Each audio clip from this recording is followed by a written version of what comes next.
Okay guys, here's some video coverage. Day one of Game On, playing Grant Takes Command 2. We're playing the Strike Them a Blow scenario, which is a 4-turn scenario. Basically everyone started up here, and I, as the Union, am trying to drive down south and get across the river into these victory hexes.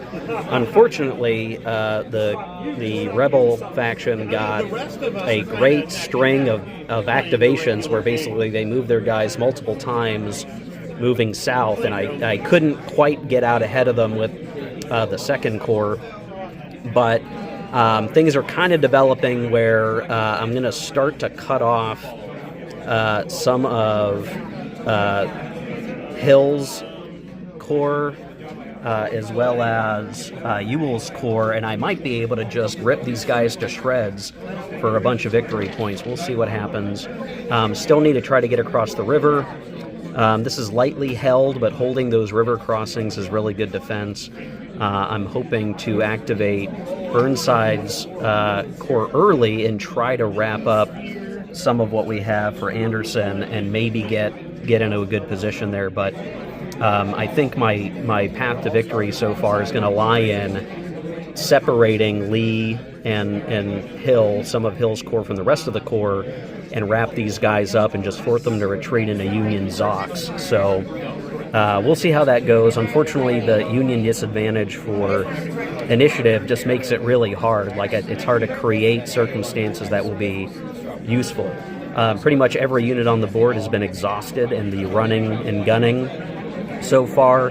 I have lost a manpower from a cavalry unit destroyed, so I'm in negative victory points, but I'm in a pretty good position to start racking up several more, so we'll see how that evolves. Okay, here we are at what will be the beginning of turn 3, and I think the Union's in a pretty good position at this point, but we're under a lot of stress. We've managed to take the critical victory hexes here and here. That's racking me up a lot of victory points, offset by a number of losses in combat that I've experienced. I think right now it would be a Union substantive victory. However, I do have Burnside's Corps marching down here and will likely be able to grab these additional victory hexes uncontested as I'm continuing to kind of harass and actually box in the Army of Northern Virginia, which has lost a lot of strength just from trying to march, and me catching them up here really slowed things down. So we'll have to see how these last couple of turns go. I think along here I want to be entrenching. I'd like to grab that victory hex, but who knows what is going to happen. I could get run over just because I lost a lot of strength points taking these hexes, and there's still this entrenched single manpower point, which I should probably take care of at some point. So we'll see what happens. And here we are at the beginning of turn 4, the last turn of the game. Things have gotten topsy-turvy a little bit. I still hold the most important victory hex, but a bunch of counter-fighting occurred where Lee, the rebels took Verdun Station, or maybe this is Verdun Station. Nope. But then I counterattacked at Noel's Lookout, and I captured it. Unfortunately, a grand assault that I really wanted to do well on the dice, I mean, I had pulled everything of the Union in, and I failed, and I lost 3 manpower, which was a pretty big loss on victory points. And on a desperate regular assault that I actually take the hex, which is a bit silly. And now I'm having to look at trying to get forces moved up in action to take back that hex, try to hold on to this one, and swing Burnside around to take Ashland or possibly Wickham Station. The problem is, so at this point I have 20 victory points. I'm winning. However, there's surely going to be some bloody fighting, and if I'm on the losing end of that, I could still lose. So I need to think through, you know, am I trying to get into a stable state for victory, or am I going to try to offset any potential manpower losses by trying to seize another location? And that's really the unknown part of the game left to play through. So I was losing again for a little while there until I took back that hex. Now, who knows what? We'll have to see. Well, here we are at the photo finish with a Union victory, a minor marginal victory at 24 victory points, really all due to a failed Confederate assault on the critical victory point hex that basically shot down, they shot their effort and got to the point where I was in a good game position generally. Still outflanking here, but I was at the point where I didn't need to attack anywhere. I was winning, and anywhere that he could try to attack at that point was suicide. And so we called it a little bit early on the very last turn. So I'm very appreciative of the fact that, it was a close game the whole time. At one point, I was way ahead on turn 2, but then, Lee pulled off this huge grand assault, knocked me on my ass. I sort of was able to counterattack back and edge out the victory, but just only so.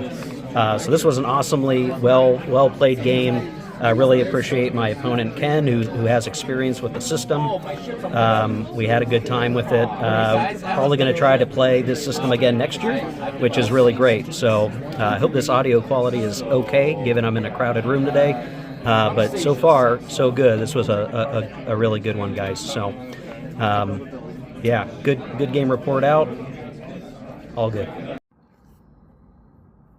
Hey, folks. So this stitched together day 1 of Game On convention video. You got to see some of the commentary I had for great campaigns of the American Civil War, getting to play Grant Takes Command. We played the Strike Them a Blow scenario, basic game scenario. We didn't do the campaign, which turned out to be a victory for the United States, and that was great. Had fun with that. So, and then a little later on, I got to play Nemesis for the first time. So this is sort of kind of the wrap up of day 1 to just talk about how that went. And now that I've had time to kind of let things gel, talk about them briefly here before it gets too late, before I go to bed and get rested up for tomorrow. So GCACW really is a really great system. Really enjoyed it. And I think this is the first time I've really played it opposed. And my opponent was very gracious and knew the rules, had played before, and since I knew the rules and was familiar with it, we were able to get playing really quickly. Last night, we took the time to get it set up so that when we started in the morning, we just got right to rolling dice and playing the game, which was really good that it worked out that way. And the game ended, just talking through the whole session report, which you just saw the clips of, hopefully, if I stitch the video together on my phone correctly. That thing started, pretty good for the Union, for my faction, where I was trying to cut a short line maneuver to get between the Rebel Army and basically the objective hexes that were going to give me the most victory points. And what I did manage to do was, while my opponent was winning initiative most of the time, in fact, there were really long strings of me not being able to activate anything because it was just Confederate activation, Confederate activation, Confederate activation. But what ended up happening was he was getting Strown. His units were drawn out in a line trying to navigate the road network. They didn't always have the best movement rolls, and so what that allowed me to do is I started to wrap up around his units, and basically from Zox and just getting in the way, I delayed a lot of his forces from being able to make the best of their own maneuvering, which was key. And I focused on the Second Corps of the Union Army to really try to get into a good position to take Hanover Junction. And that was kind of my strategy. That was the hope, right, that I would be able to get the Second Corps in a good position try to sweep as many victory hexes as I could, and then use the rest of the army to just maintain contact with the enemy. And so, like, being able to say, like, I think that's what I'm going to try to do in the scenario, and then, you know, basically implement and execute and succeed was cool. There was in turn 2, I was like, strategic major victory condition. But the thing to keep in mind in GCACW is that it might look like that for a minute, but it can change very quickly. And in turn 3, I was actually in a losing margin because we had Lee do a grand assault, knocked me out of a victory hex location, and then did quite a number, and I lost a lot of victory points from manpower losses, which threw me way back, and only with some repeated attacks and maneuvering did I sort of reclaim some hexes. You know, we swapped victory hexes a little bit, and then managed to do enough, you know, chip damage across the board and some minor attacks to get us what we needed. And so, you know, that worked out pretty well. And by the last turn, when all was said and done, it was just basically like, you know, I'm a little worried about the red die that came with my game, because my opponent was rolling that for his principal die. I was rolling the white die, and you know, he was rolling 6s a lot in some, like, you know, after turn 1, he was rolling 6s just a lot, like, numbers-wise, a surprising amount, and, you know, on the odds, and I think that came back to hurt him when he would do his extended march rolls, and he'd lose manpower, so he ended up losing a lot of manpower to the extended marches, and by the time we got to the, like, turn 4, the end of turn 4, his forces were so reduced that he could not really execute big attacks against my, you know, entrenched forces in some of the victory hex locations. So it just got to the point where, like, I edged out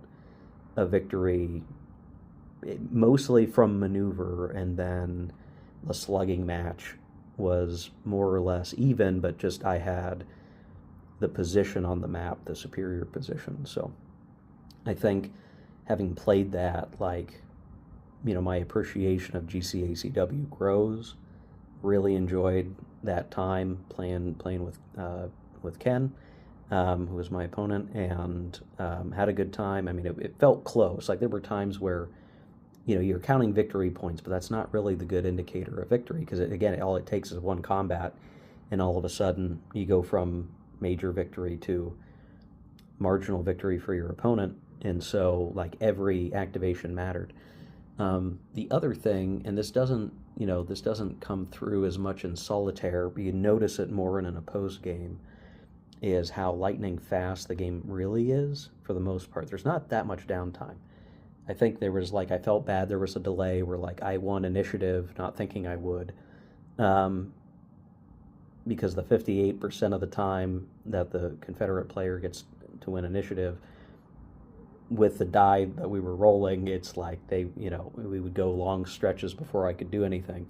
So when it was finally like, oh, I get to move, I had to, like, okay, wait, what's the game situation here? I really need to think about who I'm going to activate. But you're rolling, like, okay, time to roll initiative, time to roll initiative, time to roll initiative. So you stay engaged. There's not a huge amount of downtime. And even when you're doing, like, leader activations, moving the individual units around is pretty fast, all things considered. The fact that the sequence of play in the basic game is just at the start of a new turn, like, leader position changing, yes or no, do it really quick, and then you're jumping right back into activations. You know, the most laborious part of the game is probably the recovery phase, where you're shuffling a lot of stuff around. I think at one point I had a division or something get, like, misplaced, you know, it was a pretty big unit of the Second Corps, and I ended up having to stick them in, like, a weird stack where it didn't really make sense, just because I think we got too much stuff moving around. That probably hurt me, but, you know, I won anyway, so it all worked out. but it is really engaging, which is good. Like in a convention, if you're not engaged, you can you start to float around looking at other tables and wandering and stuff like that. Where here, it was like intense, focused effort, and basically every turn, and a turn was maybe taking an hour, a little over an hour, maybe an hour and a half. We had to take a 10-minute break just to give our brains some time to relax a bit and walk around the convention and get a breather, and then jump right back in, die roll, die roll, die roll, die roll. It is really, as a Union player, you definitely feel disadvantaged by the extra bonuses that the Rebel player always gets with activation, initiative, and the bonuses to movement allowance on those die rolls, and then the fact that I think the Union has even worse extended march modifiers. And it's like, okay, the game designing for effect, or just saying like, hey, usually the Rebels are fighting in their own sort of territory that they know well, and like you have to build in these die roll modifiers or these advantages because they are fighting on usually either the operational or strategic defensive, and so they get all these bonuses really. So it is appreciative of like, okay, well, I used my forces well despite those disadvantages, and like, the Union maybe gets their own advantages maybe in manpower numbers or something. I should have looked at that before we played. I'll have to go look at the scenario book and try to figure out what the manpower numbers were, but it all works out. And then the other thing, this is really the asymmetry thing you appreciate, is the Rebel player may get to activate more often, like on the initiative die roll, but eventually they do fatigue out their forces, and it could be, if maybe they're not in the best of position, they've kind of lost their ability to respond to Union movements, United States Army movements. And if they can't respond to your move, like, you might be able to catch them or find an open flank and start to attack and wrap up that flank, maybe with an assault, if you can make it happen. And in which case it almost feels like a big game where, like, I go, you go, and everything activates. It could almost feel that way when the Confederates are getting like 10 or 12 back-to-back activations or something crazy like that. Which is we had that a lot in our game. Just tons, big strings of Rebel activations, and I just kind of had to wait until it calmed down and figure out what else can I do, and end up activating one corps like 3 times in a row because he just ran out of activations, and I had guys who had fatigue 0 or fatigue 1 who'd never, hadn't even gotten a move yet. So all that to say, guys, I'm like, that's 12 minutes just talking about the GCACW stuff. Still really pleased with the game, and looking forward to playing the system more, either solitaire at home or next convention opportunity. I think we talked about like, hey, like next year we could do some more GCACW, and I think that'd be great. There are a set of guys playing Here Come the Rebels, the Antietam campaign, across multiple days, like the full campaign they're trying, so that'll be fun to watch that evolve. So that alone was like an exhausting amount of gaming. And then this evening I got to play Nemesis for the first time, which, as a big fan of movies like Alien, Event Horizon, and stuff like that, the game is definitely like in that vein. And for folks who've played it, you'll understand. If you've not played Nemesis, it's kind of, you're members of a ship crew waking up from hypersleep, and something's gone wrong with the ship, and it happens to be aliens and awful things. And what the players are trying to do is not die, first and foremost. But at least the way we were playing it, this might be the default, I'm not sure. some expansion stuff was mixed in, and I don't appreciate the differences yet. We had individual objective cards that were like our secret objectives. And mine was that we either had to kill the alien queen and get a signal sent out, like warning and like an SOS, or we send the signal SOS, but I need to make the ship get destroyed and hopefully survive by evacuating on an escape pod. But then you have people whose objectives are like, no, keep the ship alive the whole time. Or make sure this other player dies, and they're like these kind of cross purpose. So it's not quite like Battlestar Galactica where there's a set of traitors. It's that ultimately, or even like the haunted house or the haunting of the hill. Haunting of the House on the Hill game. Familiar with that? Where eventually the game changes to where it's all cooperative to being like two different sides. In Nemesis, it's effectively like at the start, the players are just kind of figuring out what's going on, and then you have to lean into your objective, and it's not that they're necessarily always opposed, and you could even try to be, up front and say, hey, I really would like this to happen, and if you don't have an issue with that, you should help me, because it's going to help you. And so you sort of have this like uncertain diplomacy or gray factions where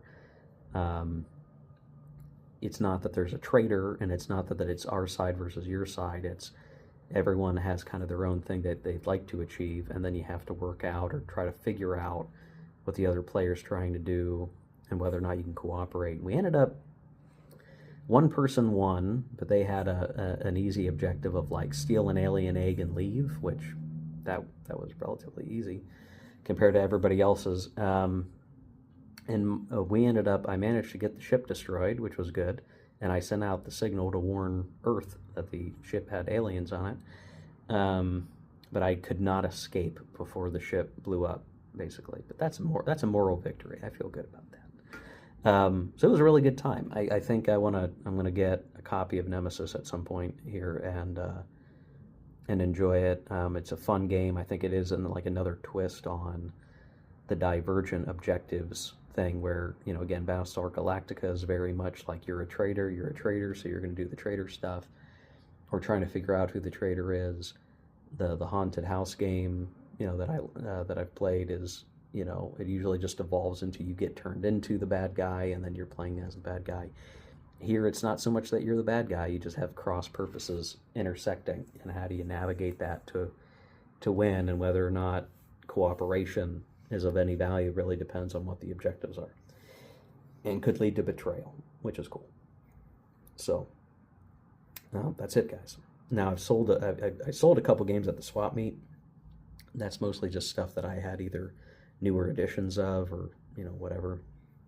I did pick up Winner's Victory, but we'll take a closer look at some of the games that I pick up here, if I pick up any more at the convention, maybe when I'm back home and we do like a complete convention postmortem, and talk about what games I picked up. So I am maybe picking up some additional games while I'm here. We'll see about that. So okay, guys, that's it for this one. I'm trying to be quiet because it's like getting close to midnight here, but we will see what happens tomorrow. We're playing Library of Napoleonic Battles tomorrow, ideally, so should have plenty of coverage of that. And then I'll be playing Spanish-American War in the evening, so not sure what to expect there, but should be a good time. So anyway, thanks for watching, guys. If you watch this, see you later. Going on a game on day 2 tomorrow. See ya.